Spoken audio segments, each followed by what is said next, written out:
Friends, welcome to my YouTube channel. इससे पिछली video में हमने चैप्टर 11 को कंप्लीट किया था और इस वीडियो में हम चैप्टर 12 को शुरू करेंगे। सबसे पहले करेंगे बेसिक इंट्रोडक्शन। चैप्टर 12 है सरफेस एरियाज एंड वॉल्यूम्स। इसमें हमें कुछ सॉलिड 3D शेप्स दी हुई हैं जिसका हमें सरफेस एरिया और वॉल्यूम फाइंड करना है। सबसे पहले हम शुरू करेंगे क्यूब से। ये शेप है क्यूब की, जिसमें ये सभी क्या हैं, क्यूब की डायमेंशंस हैं। Curve surface area of cube CSA या फिर lateral surface area of cube LSA, ये दोनों सेम होते हैं।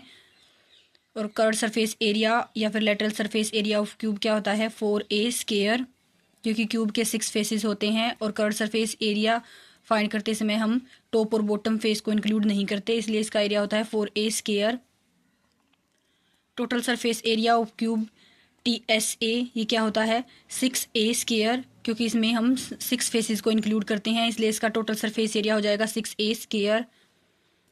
वॉल्यूम ऑफ क्यूब, वॉल्यूम क्या होती है, कैपेसिटी, यानी वॉल्यूम ऑफ क्यूब हो जाएगा A की cube.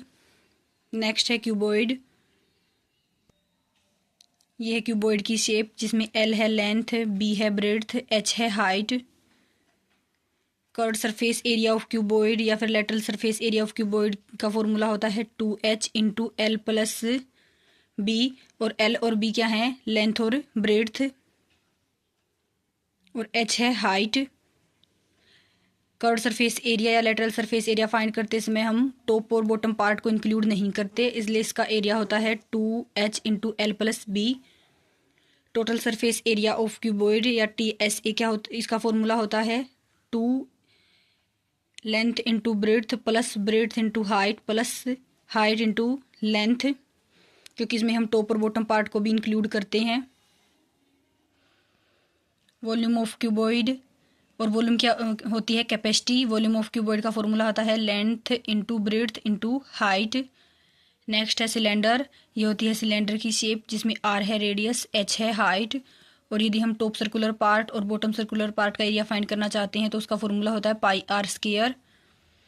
Curved surface area of cylinder या फिर lateral surface area of cylinder, इसका फॉर्मूला होता है 2πrh, क्योंकि इसमें हम टॉप और बॉटम पार्ट को इंक्लूड नहीं करते।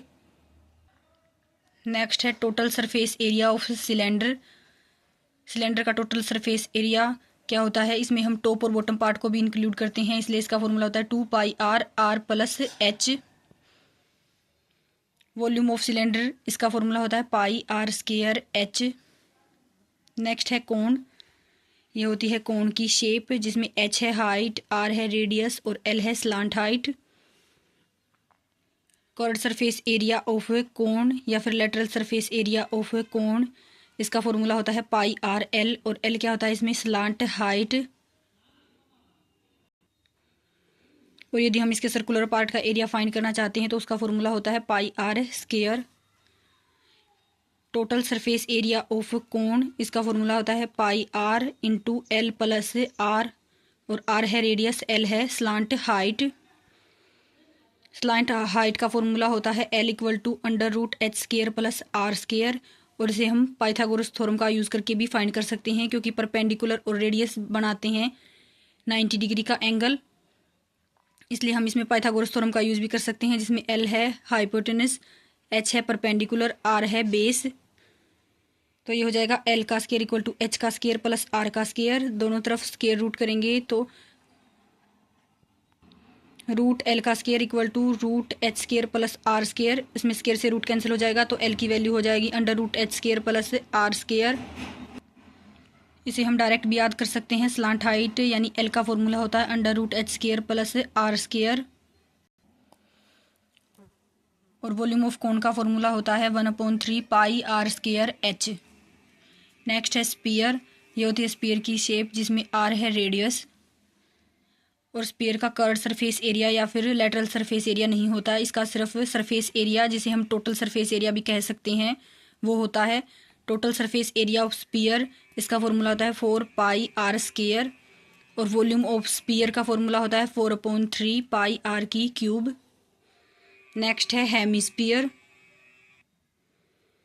ये है हेमिस्फीयर की शेप, जिसमें R है रेडियस, और curved surface area of hemisphere या फिर lateral surface area of hemisphere का फॉर्मूला होता है 2πr स्क्वायर और total surface area of hemisphere का फॉर्मूला होता है 3πr²।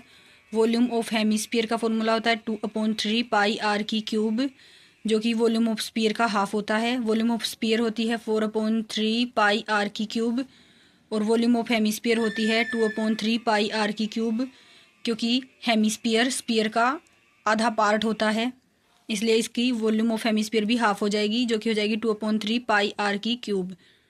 Thank you for watching my video.